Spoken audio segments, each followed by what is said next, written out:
Epstein just won't go away. He won't go away. No matter how much Donald Trump wants him to go away, it's not going away. I'm Tara Setmayer, in for Mary Trump tonight. Let's dive in.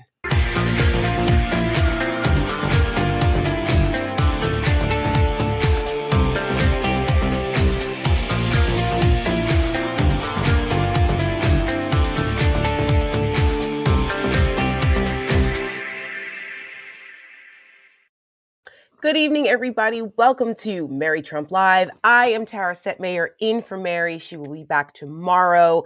And there's a lot to talk about tonight. So I'm glad to be with you guys. For those who don't know me, I am the CEO and co-founder of the Seneca Project. You've probably seen me on MSNBC and CNN for years as a political commentator. And Mary, the lovely Mary Trump, is on the board of my group, the Seneca Project. She is one of our senior advisors. And thanks to all of you, you guys helped the Seneca Project win a Webby Award this year. We won for American Girl. Mary has been so supportive. You guys, her audience, has been really, really supportive of us. And we would not have been able to win the Webby Award for our election ad, American Girl, if it hadn't been for the support of all of you. So I'm thrilled to spend time with you guys tonight and talk about what's going on, because it's been a pretty busy news day. It's Monday. No dull moments ever. So let's get right into it. Jeffrey Epstein. The guy just won't go away. He is a thorn in the side of Donald Trump, and MAGA world is up in arms. They are eating each other's faces off over this whole conspiracy, alleged conspiracy, concerning Jeffrey Epstein. Whoever would have thought that this would be the thing that has MAGA world up in arms? It's, of all the things, it's this. Well, even though Donald Trump is trying to do everything he can in his power to make this go away, it ain't working. Pam Bondi, Kash Patel, Dan Bongino, Bingo Bongo Bongino, they are at each other's throats. Probably someone's going to resign. It's not going to be Pam Bondi. I've got news for you. The news reports are that Dan Bongino threw a hissy fit. He's very upset about how this is being handled, because for those who don't remember, Bongino basically made his whole radio career going after the Democrats and the libs and all of that. And the whole Epstein thing was one of the big issues that he used to carp about. Well, there's egg on their faces now, because there was supposed to be a client file, right? There's supposed to be these files. The Epstein files are going to get released. What happened to that? Oh, man, it's a mess. It's a mess. So Donald Trump is trying to play referee here. They're just trying. He's trying to be like, well, look, it was the Democrats. Because at first they said, well, there's no client list now. And the MAGA was like, what do you mean there's no client list?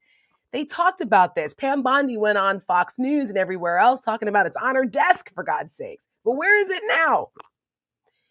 Only since Elon Musk tweeted that Trump was in the Epstein files has all of a sudden, last month when they were having their little mean girl fight on Twitter, all of a sudden now the files don't exist.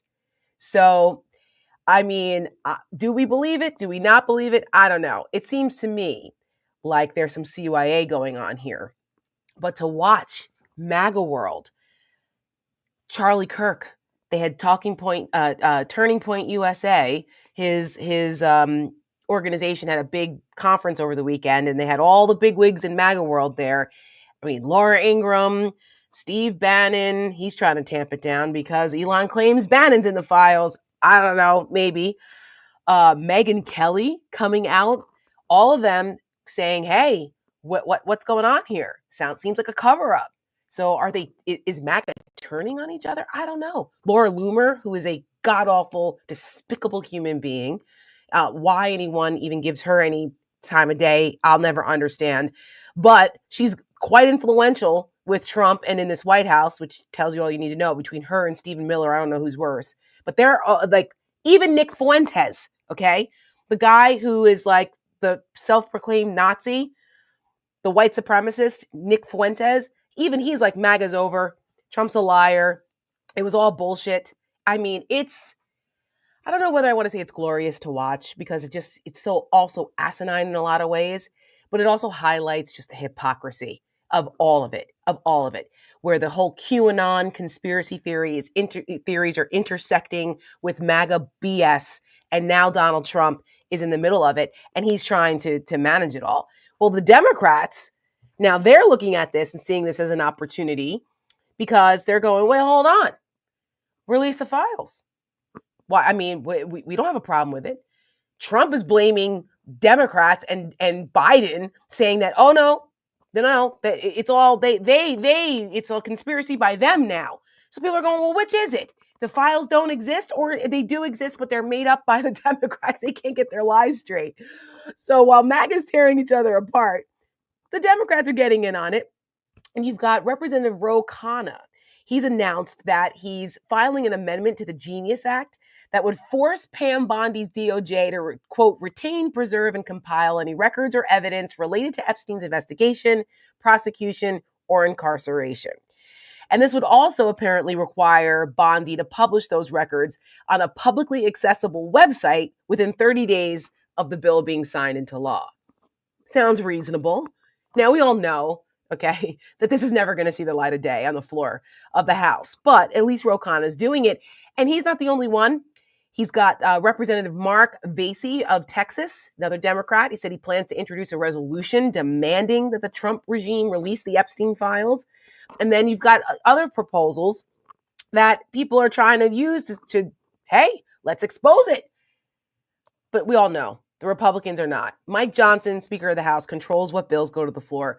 These will never see the light of day. But it does give the Democrats something to point to say, hey, we introduced this legislation. We're introducing a resolution. It continues to keep the conversation going about this. Now, if there's a cover-up going on, I mean, Trump is in charge. The folks are in charge. And he's got Pam Bondi there as his number one attack dog. And that's why he appointed her to be the attorney general. She never should have been confirmed. Never, ever, ever, ever.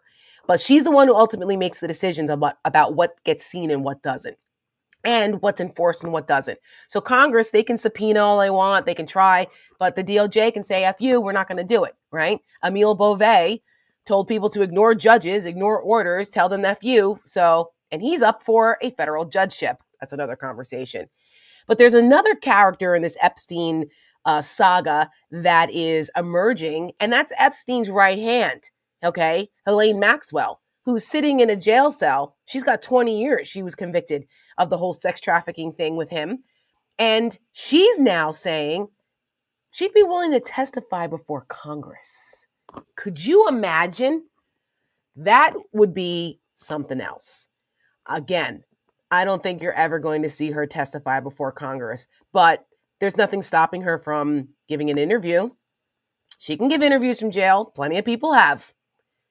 But the fact that she's now talking about that she might do, I mean, what does she have to lose? She's in jail for 20 years and where she should be. These are horrible, disgusting, evil people.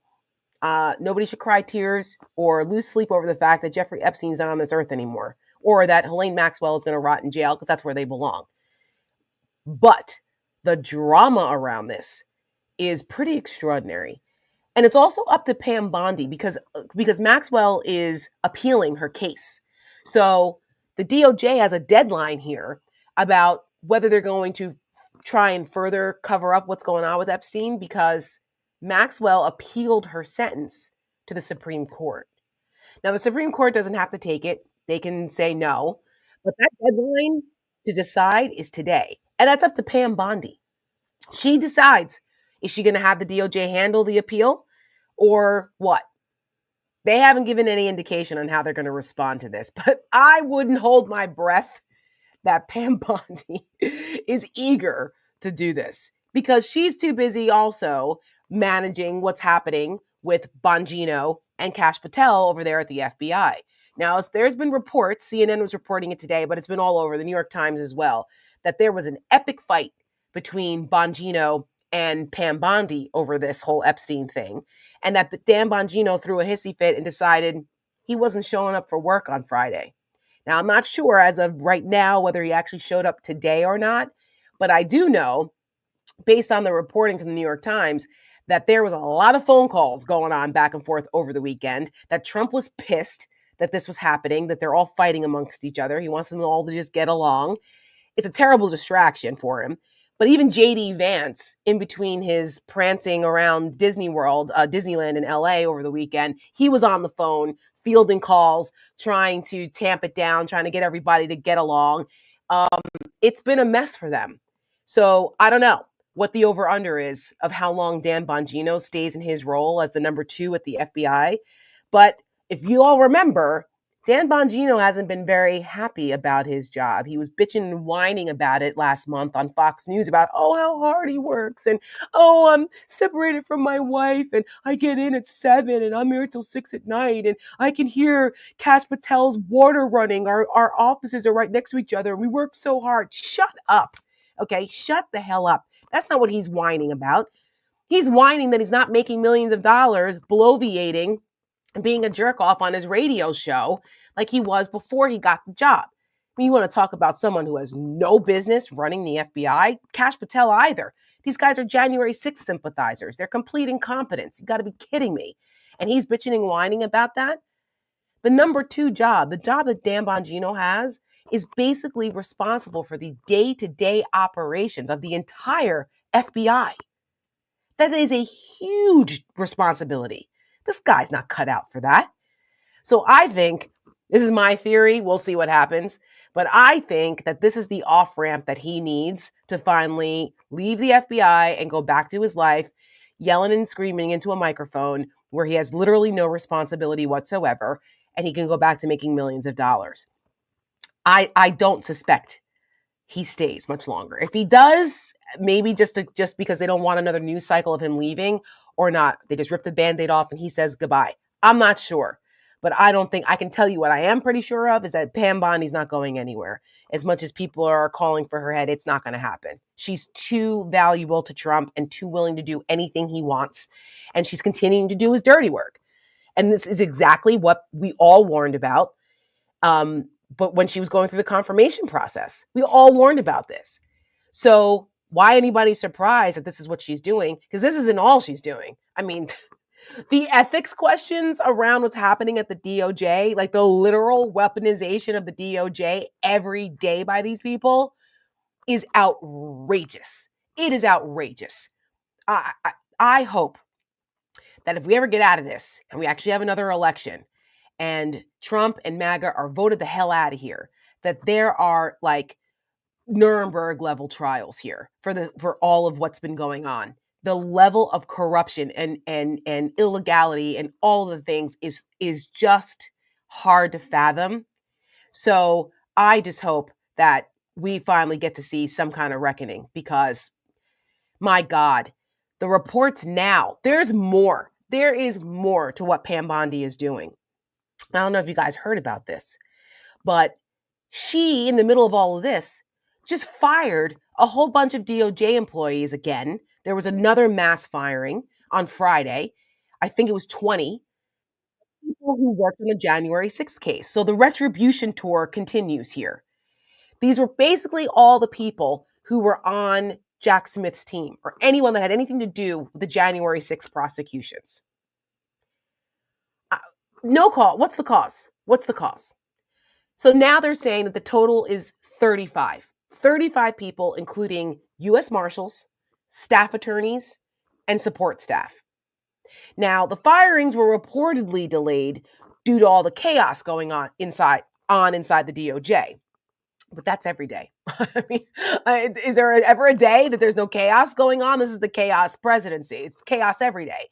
But the Epstein stuff is what delayed this. This was supposed to have happened, I guess, weeks ago. But 35 people. Now, this is on top of what's happening at the State Department. So you've got the mass firings at DOJ, people being the retribution and the payback for doing their jobs and prosecuting the January 6th case. And God bless Jack Smith for doing yeoman's work and trying to do what he could do, but was thwarted at every turn. But now these people are losing their careers. But it doesn't end there. It gets worse. Remember, I just brought up that this is the most unethical, corrupt administration we've ever seen. And Pam Bondi herself, she's got all kinds of problems. Well, you know who else she fired? She fired the head of the ethics office. What a shock. So, this gentleman's name was Joseph Terrell. Now, Joseph Terrell, he spent nearly 20 years at the department, received his termination letter. This is according to Bloomberg Law. He received his termination letter from Bondi on July 11th. They misspelled his name, by the way. I mean, why are we surprised? It didn't state a reason for his immediate removal from federal service. He spent years over at the FBI first before coming over to DOJ. And this is what he did. Terrell headed the DOJ's ethics office. His portfolio included reviewing and approving financial disclosures, recusals, waivers to conflicts of interest, and advice on travel and gifts for Pam Bondi, the Deputy Attorney General Todd Blanche, FBI Director Kash Patel, and other DOJ leaders. Why are we shocked that this guy got the boot? They don't want anyone overseeing them. Ethics, transparency, be damned. Nope, you're out of here. And she didn't just fire him. She basically gutted the entire ethics office. There were a couple other guys too. I have their names here. Yes, his ouster comes several months after Bondi removed or reassigned other career DOJ officials in charge of internal checks on the conduct of the department's workforce. That includes Bradley Weinheimer, an associate deputy attorney general who made final calls on Terrell's ethics decisions, and Jeffrey Ragsdale, who led the professional responsibility office that investigated attorney misconduct. Why are you getting rid of the people responsible for oversight, responsible for ethics, to make sure that you are doing your job, that you're doing it with integrity? Why? Unless you have something to hide. You know who else isn't there anymore? The Inspector General. Yes, Michael Horowitz, the longtime DOJ Inspector General. Also, his departure last month, he just left last month. That raised concerns about internal oversight going forward. One last thing to add to all of this. Trump dismissed in February the head of the Office of Government Ethics, an independent agency that would regularly consult with Terrell's team on conflicts and disclosures of political appointees. If this isn't the weaponization of the Justice Department, I don't know what is. You have got to be kidding me. All of you, who is overseeing these people? No one. No one. And that's what they want. That's what they want. This needs to be brought to light. There should be a bigger deal made of this. And I hope that the Democrats start to talk about this more, because the American people need to know what's going on. They need to. But that's why we have independent media like Mary Trump and others who are doing that, because the corporate media is not doing this. They're not bringing enough of this information to the American people on a regular basis so that the Trump administration can be held accountable. They need to know. They need to know what the hell's going on here. Now, all of these guardrails being removed, this is just the Department of Justice. Could you imagine what's going on in other cabinet agencies that aren't as high profile as DOJ? I shudder to think what the hell else is going on out there. But it's not just DOJ, like I said. It's not just the firings. You also have Reuters reporting that nearly 2/3 of the Department of Justice Federal Programs Branch, that's the people responsible for defending Trump's policies in court, 2/3 of them have quit. That's 69 of 110 lawyers gone. Gone. Who the hell else is left? Who is left to uphold the rule of law? You wonder why people think that Trump's just going to tear up the Constitution? Well, the documents and the institutions, they're only as good as the people who defend them. They don't defend themselves. These institutions do not defend themselves. Just like democracy doesn't defend itself. It requires people to defend it. I don't know. I mean, the Supreme Court today, we used to think the Supreme Court would be the fair arbiters. Not anymore. Clearly, the Supreme Court is compromised as hell. Ketanji Brown Jackson got in trouble for expressing her concerns about the state of democracy. She got chastised for that. Some nerve. They've got some nerve. But Alito and Clarence Thomas can fly around on billionaire jets and take all kinds of gifts from billionaires. His wife can be involved in January 6th. Stop the steal bullshit. But Ketanji Brown Jackson gets chastised for expressing her concerns about the state of democracy and the state of the court. Please. You got to be kidding me. And they want us to take the Supreme Court seriously. It's a shame. This guy's ruining everything. But today, the Supreme Court gave Trump another green light to just fire federal workers across the government. That includes the Department of Education. You remember a couple months back, they're basically trying to dismantle the entire Department of Education, and they did another mass purge, and people sued. And it's gone through the courts. Some jobs have been restored, some haven't. Depends on what judge you get. But the Supreme Court said, no, you can do it. So it's everywhere you think that there's going to be a stop, some kind of stopgap, they continue to give Trump more executive power. And this is the problem. How much more power are they going to give him? At what point? Congress has basically emasculated itself. They've neutered themselves, which is bullshit, because that's not the way it was supposed to be. Our founders are spinning in their graves at the level of imperial presidency. And I remember when Republicans went off on Obama being an imperial president and all of these powers and these executive orders. Are you kidding me? My God. Oh my God, it's nowhere near the same. What else is going on? Oh, okay. We got to talk about this today because like I said, it's Monday. I'm exhausted. It's only Monday and all of this is going on. We've got Ukraine and Russia. We've got an update on that. Donald Trump now is very hurt. His feelings he's very upset. It almost feels like an ex, like a crazy obsessed ex being broken up with. And like the ex won't, the boyfriend won't listen to her anymore. So now he's crazy, or the other way around. It's like an obsessive boyfriend that's like, look, pay attention to me. And she's like, it's over. And he's like, no, pay attention to me. Donald Trump is very mad at Vladimir Putin. I guess the love affair is over.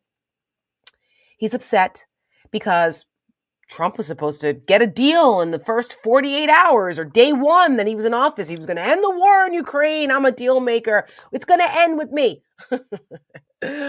Well, Vladimir Putin had other plans. And people who know this region and know the dynamics were like, yeah, okay. Vladimir Putin thinks Donald Trump is a patsy. He's the useful idiot. And they have been using him and manipulating him for years, decades, if we want to go back and talk about Donald Trump and Russia and all of that. But again, that's for another show. But Donald Trump now, because just what was it, a week ago, there was this whole thing that Pete Hegseth unilaterally paused aid to Ukraine. And Trump was like, wait, what? You did what? I don't know. That's another agency that's in utter chaos, the Pentagon, because of that moron over there. But now Trump is like, oh, okay, actually, we're going to help Ukraine because I don't know what's going on with Putin. He keeps, we thought we had a deal. I thought I had a deal like 4 times. And okay. No, you're not going to get a deal from Putin.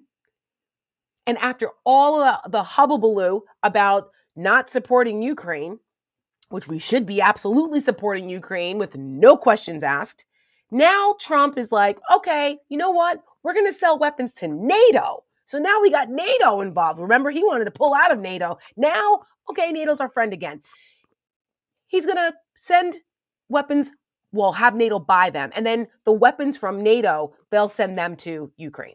So the United States is going to sell Patriot batteries to NATO so that they can go ahead and send the Patriot air defense system to Ukraine so they can continue to battle and fight against Russia. This is one of the biggest reversals in Donald Trump's foreign policy. Biggest reversals. And it's also one of the biggest military moves he's made since he's been in office. You know, everybody has a different opinion about Rahm Emanuel, but he did an interview today on CNN and actually said, which I think is a great line, and I hope Democrats use it more often, that the only place Donald Trump has ever deployed American troops is on American soil. He's never deployed American troops anywhere but on American soil, on the streets of American cities. America first, huh? Makes you think a little bit, makes you think. So Donald Trump makes this announcement with a joint appearance with the NATO Secretary General, who I have to say knows how to handle Trump, Mark Rutte. Like it's tough to be side by side with Trump, right? You never know what the hell the guy's going to say. You oftentimes get sucked into some kind of fight that Donald Trump is having with the media or some embarrassing moment, but he handled it pretty well today. And Donald Trump basically gave Russia a 50-day ceasefire deadline, and then he threatens 100% tariffs. But that's secondary sanctions because we don't do enough trade with Russia. Russia has a shitty economy outside of minerals and gas. And so we don't really deal with them. This is really about India and China. They do the most business with Russia. So it's secondary sanctions. Because the first time they tried to do tariffs, Putin was like, I don't care. This is not even enough to blink an eye. Now, the secondary sanctions, will it move the needle? I don't think so. Because Russia and China, you think that they're gonna jeopardize their relationship with Russia for us? I don't know, particularly China. They're really, really, really dependent on Russia for energy. So what happens? Is Trump going to pull another taco move with Russia now in 50 days? Now, pay attention to the date because 50 days from now, it's in September, and that's right around the United Nations General Assembly, the annual event in New York where all the countries' leaders in the world emerge on New York City in September for 2 weeks. And it's called UNGA, the United Nations General Assembly. That's around that time. So I'll be very curious to see how that all works out. Maybe they're thinking that he'll have some announcement there because, right, the president always gives a speech at UNGA and people pay attention to what he says because the world's, paying attention. We'll see. I don't think that 50-day ceasefire deadline was by accident. It's never, those things are never by accident. So that's what's going on over there. So we'll see. The saga with Ukraine continues. As long as Ukraine gets what they need to keep fighting Russia, I'm happy with that. But they cannot keep toying with this. That region of the world is too important. We cannot leave the Ukrainians high and dry. God bless them. They are badasses and they are fighting for their existence and their democracy every single day. And that should be the priority for the American people to make sure, because we're not putting boots in the ground. We're supporting them so they can fight themselves. They're not asking us to put boots on the ground. They're just asking us for the weaponry so they can continue the fight. And they've been doing a pretty damn good job of it so far. So much respect to the Ukrainians. And we'll see what happens over the next 50 days, Mr. Art of the deal, whatever. Speaking of that, I don't know if you guys are soccer fans. I am not in particular. I don't follow FIFA and all of that, but I will watch a good match every once in a while because it is exciting when you watch it. I am an American football fan. I'm a big New York Giants fan. And when I saw this today, because I'm from Jersey, for those who don't know me, I am from New Jersey, very proud Jersey girl, and I'm a lifelong New York Giants fan. I grew up 15 minutes from Giant Stadium. I live in Northern Virginia now in the DC area, but my family still lives in Jersey. I still go home to Jersey all the time. I always talk about Jersey, and Giant Stadium is near and dear to my heart. Well, Donald Trump got booed yesterday at Giant Stadium because that's where the FIFA World Cup final was, the FIFA Club World Cup final was happening, and Chelsea won. And there's this whole saga around the trophy, which I didn't know until I was preparing for this. I saw the clip about him getting booed, and I saw the thing with him with the trophy we're going to show you in a second, but I didn't know all the backstory to it. So let's just look at this first. So the championship game on Sunday, like I said, it was at Giant Stadium, and Trump inserts himself into the post-match celebration because, of course, right? He's got to insert his fat ass into everything because he wants to be, pictured with all the winners. So the Chelsea Football Club, they're like, we don't want you here. Like, what are you doing here, dude? But he was invited by the FIFA, the FIFA president. His last name is Infantino. I think it's David Infantino. He was like, you can come, be part of the trophy ceremony, and then leave. But that's not quite how it went down. Watch this.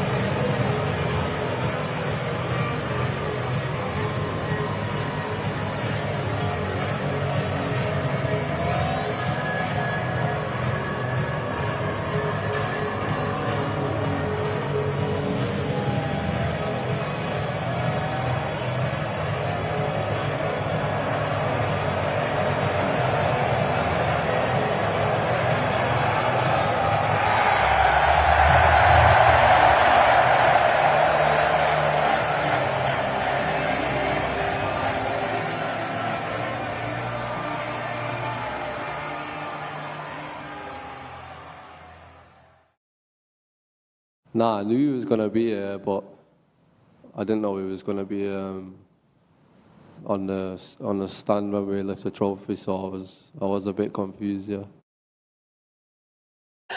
So, okay. First of all, the fact that Donald Trump had to slink away because the players were like, get the fuck out of here. It looked to me, and I'm not sure, we've been watching it over and over again, and I'm sure there's a lip reader somewhere out there. It looked like Reese James, who was the guy that hoisted the thing up, the trophy up. It looked to me like he said, you can go now. And if you notice that he never makes eye contact with Trump. Trump was trying to pat him and be like, congrats. And he's like, get away. And I posted today, I'm like, if get the fuck out of here was a video, that would be it. Get out of here, you freaking racist, degenerate loser. Like, we don't want you a part of us. You're trying to deport people who play the game. You're being an asshole. Nobody wants you here. So all that was happening. And then Infantino was kind of like, okay, come on, let's go. And Trump was like, nah, you didn't want to go. And then the players just finally were like, screw this guy. We're going to celebrate. And he had to slink out in the back. I mean, look, he got what he deserved. He looked like a jerk. And the thing about it is that trophy isn't even the real FIFA trophy. So I found this out today. The actual gold FIFA trophy, it's made by Tiffany's. It's solid gold. It's worth like 200 and something $1,000. It was given to Trump by Infantino in March, and he just kept it for himself. There's the headline. Trump kept gold World Cup trophy for himself. So FIFA had to give the winners a freaking replica. You have got to be kidding me. I also found out that the FIFA headquarters, guess where they just moved? They moved into Trump Tower. Yeah. So that's what they get. You know what? That's what the head of FIFA gets for kissing Trump's ass, giving him the photo. I don't know why the hell he was given the trophy in the first place, but they were trying to curry favor. And now look at it. Now they can't get the damn trophy back. The real winners, the guys who worked their ass off to win it, they have to get a replica because Trump is a jerk off. It's outrageous. And by the way, they cropped Trump out of all the photos. I love it. I love it. Get out of here. Get the fuck out of here. I'm sorry. That's what he that's what he deserves. That's what he deserves. So on that note, as we wrap the show up today, there's a lot going on, but we wanted to offer, because Mary talks about emotional support moments. And I feel that because we all need to find joy. We need to find comfort in positive things with all of this awfulness going on. So today, it's time for the Monday emotional support moment. And as a cat mom, I'm all about this story, and I think you guys will too. And Mary will be happy with this because she's a cat mom also, and that's one of the reasons why we bond. So here's the story.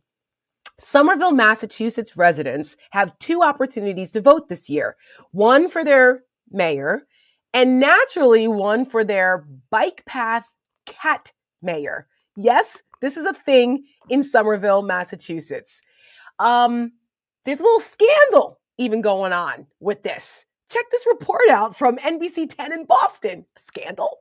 A catty mayoral race is brewing in Somerville, literally. It's a very hot race, a lot of contenders. These feisty felines are campaigning for the imaginary office of Bike Path Mayor, but it seems one candidate has a very real enemy. So again, the original race, and we have photo evidence all over the Somerville Discord, was Orange Cat versus Barry, who's the incumbent. I see Barry all the time. I see Orange Cat almost as much. And then other candidates started coming in, and then Barry's sign was stolen. But now Berry is back with her promise to make cats outside again. Owner Mallory Bissett telling us how this whole thing started. We wanted to make sure that people knew that she had owners and that she was well taken care of and loved and that she wasn't just a random cat roaming around. And we wanted other people in the community to come out and make signs for their pets. It's become a competitive and creative field. Freya is running as a member of the Calm Meownist Party. Orange Cat is with the Catalyst Party. And Claudius is representing the Indoor Cat Party. A dog duo has also put their paw in the fight. You know, the more diversity we have in the political race, I think that's good for everyone. Unsurprisingly, voters have questions. And I want to know, like Minerva the cat, what is her stake on crime? Is she for crime? Is she against it? Now, there is a QR code on one of the signs where you can cast your vote. It says that voting ends September 5th, which is also the last day to register to vote here in Somerville.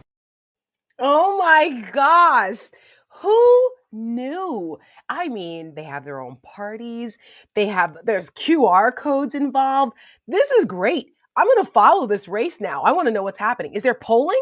I want to know if there's polling involved. Are they like giving out like catnip to people? I want to know how this works.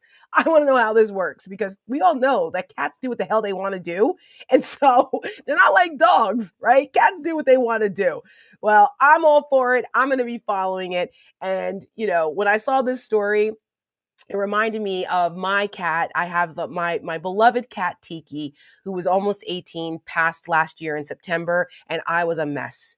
And Mary was really, really helpful to me and comforted me as a fellow cat owner and animal lover. She was there for me when I went through that last fall, and I'm so appreciative to her for that because people who are cat owners and dog owners too, we love our fur babies. And I was going to show a picture of my new one because I firmly believe that Tiki, when he crossed the Rainbow Bridge, he saw how devastated my husband and I were. And in the cat distribution system, he sent me a new one. And a couple weeks later, a stray wandered onto my porch. And that was the end of that. We took him in and I named him Raffaele, which is the Italian name for Raphael, the archangel of comfort and healing. So Rafi for short is now with us. And I don't know, maybe we should have like I should enter Rafi in as a write-in vote for the bike path cat mayor up there in Somerville, Massachusetts. Oh my goodness. Anyway, thank you guys for joining me today. If you want to see pictures of Rafi, you can follow me on social media. I'm at Tara Setmayer, virtually everywhere. There's only one of me, so I'm easy to find. You can also, if you're interested in our work at the Seneca Project, please follow the Seneca Project, like and subscribe for Mary, like and subscribe us for the Seneca Project on YouTube. We do a streaming show on Thursdays at 7:30 and also on Wednesdays and Saturdays called Over It. The show on Thursdays called The Stakes.